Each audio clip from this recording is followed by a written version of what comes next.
საპარლამენტო უმრავლესობის ლიდერი Deep State-ზე წერს. მამუკა მდინარაძე ამბობს, რომ USAID-ისა და NED-ის შემდეგ ეროვნული ხელისუფლებების ჩამოგდების მისია კონკრეტული ქვეყნების მარიონეტულმა მთავრობებმა აიღეს საკუთარ თავზე და ეგრეთ წოდებული დონორი ორგანიზაციები კონკრეტულმა ქვეყნებმა ჩაანაცვლეს. უმრავლესობის ლიდერი ამერიკის პრეზიდენტს Deep State-ის დამარცხებაში წარმატებას უსურვებს, მაგრამ წერს, რომ ჯერჯერობით დასუსტების ნიშნებიც კი არ ჩანს. მოკლე პერიოდში კი გამოიკვეთება კონტურები. ეს არის რეალური ბრძოლა Deep State-ის წინააღმდეგ, თუ ეს არის საზოგადოების მოტყუების მცდელობა და ფარულ პროცესებში ინფორმით მოდერნიზაცია და რებრენდინგი, რომ მომავალში კიდევ უფრო რთული იყოს სიმართლის გარკვევა.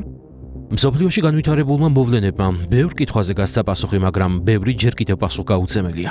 ბოლო პერიოდში საქართველოსთან და ქვეყნის ლეგიტიმურად არჩეულ ხელისუფლებასთან მიმართებით ევროკავშირის წევრი არაერთი ქვეყანა განსაკუთრებულ აგრესიას გამოხატავს. მათ შორის კი ყველაზე უხეში და სიცრუეზე აგებული რიტორიკით ბალტიისპირეთისა და სკანდინავიის ქვეყნები გამოირჩევიან. ისინი უხეშად ერევიან საქართველოს შიდა საქმეებში, ახალისებენ რადიკალიზმს, ღიად უჭერენ მხარს ხელოვნურ პროტესტს და პირდაპირ ცდილობენ მაქსიმალურად წაახალისონ რადიკალური პროცესები, რომლის მთავარი მიზანი საქართველოს ხელისუფლების დამხობა, მისი აგენტური შეცვლა და ხელისუფლებაზე სრული კონტროლის დამყარებაა.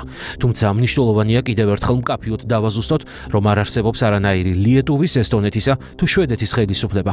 არ არსებობს ამ ქვეყნების არანაირი საგარეო საქმეთა სამინისტრო ან ცალკე მდგარი რომელიმე უწყება. ამ ქვეყნებს სრულად აქვთ წართმეული სუვერენიტეტი და ხელისუფლებები. ფორმალური თანამდებობის პირები არა მათი ქვეყნის ინტერესების, არამედ გლობალური ომის პარტიის Deep State-ის კარნახით მოქმედებენ. სწორედ ამიტომ საქართველოსადმი ამ ქვეყნების თავდასხმა უნდა განვიხილოთ არა როგორც რომელიმე ქვეყნის ქმედება, არამედ Deep State-ის პირდაპირ მცდელობა, რომ საქართველოში ხელისუფლება შეიცვალოს. საინტერესოა ისიც, რომ დღეს ჩვენ Deep State-ის რებრენდინგის მომსწრენი ვართ. ამ გლობალური და სახიფათო ძალის სისტემური მოდერნიზების და ძველი გაცვეთილი და უკვე ცნობილი მეთოდების ახალი, შეფარული მეთოდებით ჩანაცვლების. მაგალითად, თუ აქამდე გლობალური ომის პარტია ძირითადად USAID-ის და NED-ის საშუალებით აფინანსებდა მათ კონტროლს მიღმა არსებული ეროვნული ხელისუფლებების ჩამოგდებას, ეს მისია კონკრეტული ქვეყნების მარიონეტულმა მთავრობებმა აიღეს საკუთარ თავზე.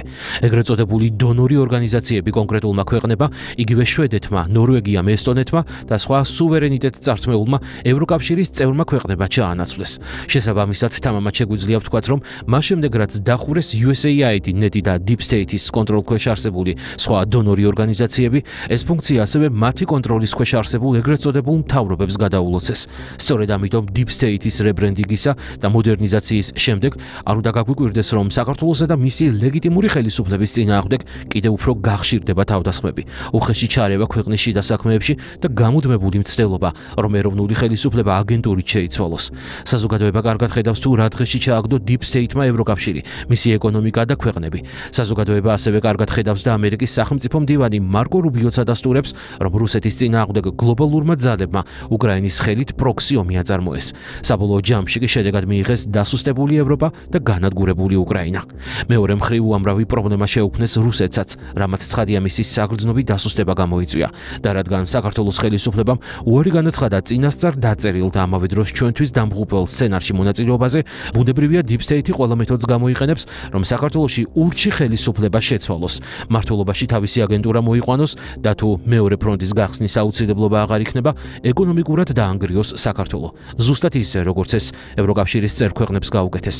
თანაც ევროპაში გლობალურ ძალებს არათუ დასუსტების და განადგურების ეთყობა რამე არამედ პირიქით, ის მოდერნიზაციას განიცდის და ახალი შეფარული და აქამდე უცნობი მეთოდებით ცდილობს მიზნების მიღწევას. პრეზიდენტ ტრამპს კიდევ ერთხელ და მთელი გულით ვუსურვებთ წარმატებას Deep State-ის წინააღმდეგ ბრძოლაში, თუმცა სამწუხაროდ ჯერჯერობით არათუ დამარცხების, არამედ მისი დასუსტების ნიშნებიც კი არ ჩანს.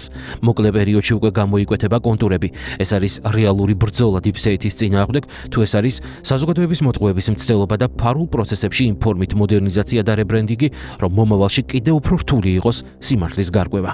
ასევე კიდევ ერთხელ მკაფიოდ შეგვიძლია ვთქვათ, რომ სწორედ საქართველოს მაგალითზე მომავალში ჩვენი ქვეყნის მიმართ ამერიკის შეერთებული შტატების მიდგომებით და თანამშრომლობის ფორმებით გამოჩნდება, მოხერხდა თუ არა ამერიკაში Deep State-ის დამარცხება.